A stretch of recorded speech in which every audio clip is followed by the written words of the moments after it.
You are not emotionally eating because you are weak-willed or a bad person. You are eating emotionally because somewhere along the line you learned that it wasn't safe or okay to feel your emotions. Maybe the behavior was modeled. Maybe you saw the people in your life who were running away from their emotions or stuffing their emotions. Or maybe the behavior was encouraged, like the time you cried and you were given a cookie to feel better, or the time that you felt really excited and you were given a bowl of ice cream to sort of calm down the excitement. Emotionally eating is a learned behavior, and the good news is it can be unlearned. Hi, I'm Maria LiPuma, the creator of the Body Confidence Solution, where I help health-conscious women release excess weight naturally, enjoy food freedom, and step into their lives with more confidence and esteem. And in today's video, I'm going to share with you the 3 things that I did to stop emotional eating. The first thing that I did was I had to make a firm commitment to want to stop. I remember years ago sitting in the car, I was so angry at my ex-husband.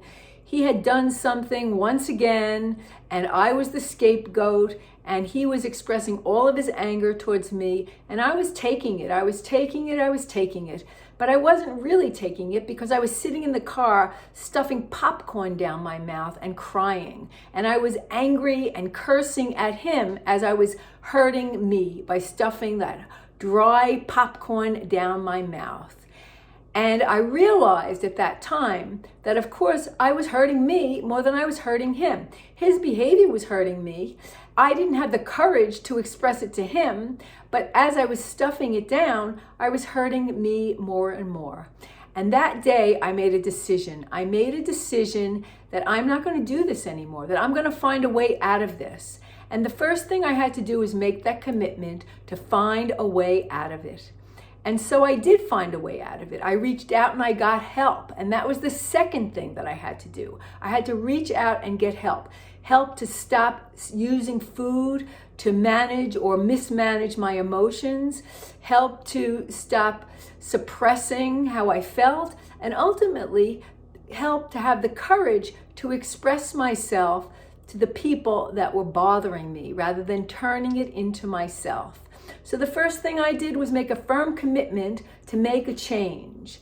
And then I reached out to people that could help me make that change, people that could support me in making that change. I knew the problem. I was suppressing my emotions. I knew that I had this habit of turning to food, and I knew that I needed help because on my own, I was not able to unravel it all. So I started to reach out for help. I started to reach out for help, not only to help me to put a healthy food plan in place, but also to help me to deal with the emotions, to deal with the codependent relationship, the dysfunctional relationship that I was caught in. Because what I've learned is the behavior, the eating behavior, the emotional eating, the addictive behavior is the tip of the iceberg. And all of that other stuff, the feelings, the emotions, the relationships, is really what drives that behavior.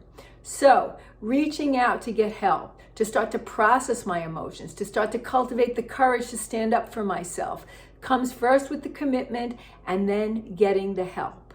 And the third thing that I realized the third thing that I did and realized in hindsight is there's no straight path to this. There's no one time make the commitment and then you're on your path. Habits run deep. And if you've been doing these behaviors, emotionally eating for a long time, it's likely that you've cultivated a strong habit. And it's easy to have a knee-jerk reaction, but when uncomfortable experiences come up, uncomfortable emotions come up, to turn to behaviors that you have been patterned to do. So, remembering that it's not a straight path, that there's going to be slips, that you might have setbacks, that you might not be always able to step into it in the way that you would like to, and realizing that you can pick yourself up and get back on the path. So, get back on the path, get your help again, put in all the things that are supporting you, and get in the practice of feeling your feelings. And if you have difficulty expressing those feelings to the people that are hurting you or the people that you need to talk to, the conversations you have to have, start first in a journal. Start writing your feelings, getting them out, or talking to a friend or confidant about what's going on for you so that you can start to express yourself and allow the emotions to move through you. Because if you hold on to the emotions, if you don't get them out in some way, it's inevitable that you're going to find a way to stuff them down. Because emotional eating is just a way of stuffing down our emotions. So, commit to yourself, get help, and then realize that it's not a straight path, that there will be setbacks along the path. Have compassion for yourself. Each setback is a learning experience, and as you learn what got you down that wrong path, then you can take a different way, right? Because a lot of times what leads us to the emotional eating are the thought patterns, the relationships, the situations that got us there in the first place. By the time we're stuffing the popcorn in our mouth or we're putting the ice cream in our mouth, it's usually a combination of all the thoughts and experiences that we've been stuffing along the way. So make peace with your emotions. Start to express your emotions. And you don't have to do it alone. As a matter of fact, it's really hard to do this alone. Reaching out for help, getting support to start to put in healthy eating behaviors, starting to nourish yourself in a healthy way, and find alternative ways to get in touch with your emotions. I have a wonderful free ebook for you that will help to support you in this. It's called The 3 Essential Practices to Stop Emotional Eating. And I'll leave a link below so that you can get your free copy of it.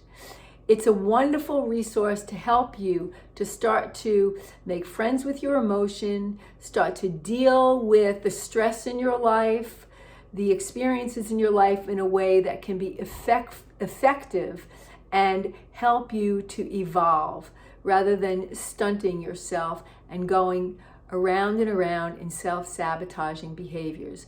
So get my ebook. It's in the link below. And I'd love to hear from you.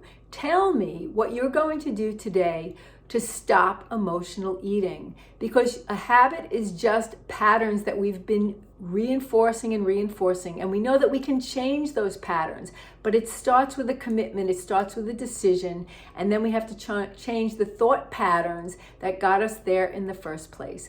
Because a habit is just a thought you keep thinking, and if we start to shift the thoughts, I can feel my emotions, I can choose a different way, I am worthy and valuable enough to start to commit to myself and to make a different path, to create new habits that align with my health and well-being.